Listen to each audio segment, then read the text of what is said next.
ዛሬ በመላው ኢትዮጵያውያን ዘንድ ከፍተኛ ቁጣና መነጋገሪያ የፈጠረ ዜናም ይዘናል።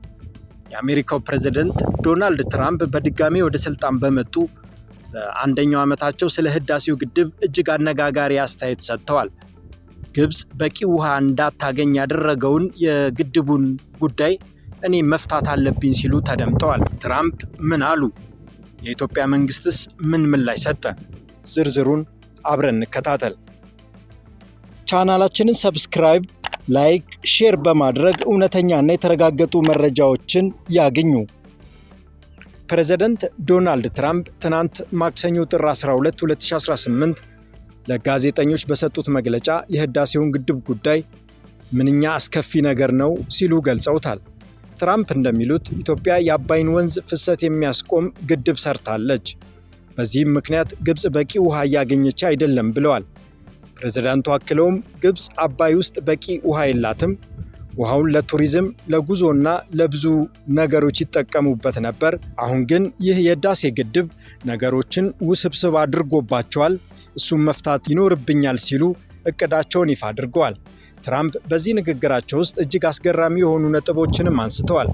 አንደኛው የህዳሴው ግድብ የተገነባው በአሜሪካ ገንዘብ ነው የሚለውና ቀደም ሲል ሲናገሩት የነበረው ሐሳብ ነው። ለግድቡ ክፍያ የፈጸመው ማን እንደሆነ ታውቃላችሁ? አሜሪካ ነች፣ እኛ ነን የገንዘብ ድጋፍ ያደረግነው ሲሉ ለጋዜጠኞች ተናግረዋል። በተጨማሪም በኢትዮጵያና በግብጽ መካከል ሊነሳ የነበረን ጦርነት እንዳስቆሙ ገልጸው ለእያንዳንዱ ጦርነት የኖቤል ሽልማት ማግኘት ነበረብኝ በማለትም በድጋሚ ተደምጠዋል። ይሁን እንጂ የፕሬዝዳንቱ ንግግር ከመሬት ካለው ሀቅ ጋር ይጋጫል። ትራምፕ አባይን ትንሽ ወንዝ ቢሉትም ወንዙ 6650 ኪሎ ሜትር ርዝመት ያለውና የዓለማችን ረጅሙ ወንዝ ነው። ሌላው ግድቡ የተገነባው በአሜሪካ ገንዘብ ሳይሆን በኢትዮጵያ ሕዝብና በመንግስት ቁርጠኝነት መሆኑም ይታወቃል።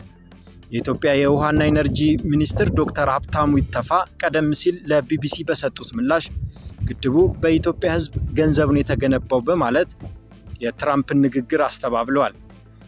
ሶስተኛ፣ በኢትዮጵያና በግብጽ መካከል እስካሁን ምንም አይነት ወታደራዊ ግጭት ባይኖርም ትራምፕ ግን ጦርነት አስቆምኩ ማለታቸውን ቀጥለዋል። ትራምፕ ይህንን ንግግር ያደረጉት ባለፈው ሳምንት ለግብፁ ፕሬዝዳንት አብዱል ፈታህ አልሲሲ ደብዳቤ ከጻፉ በኋላ ነው።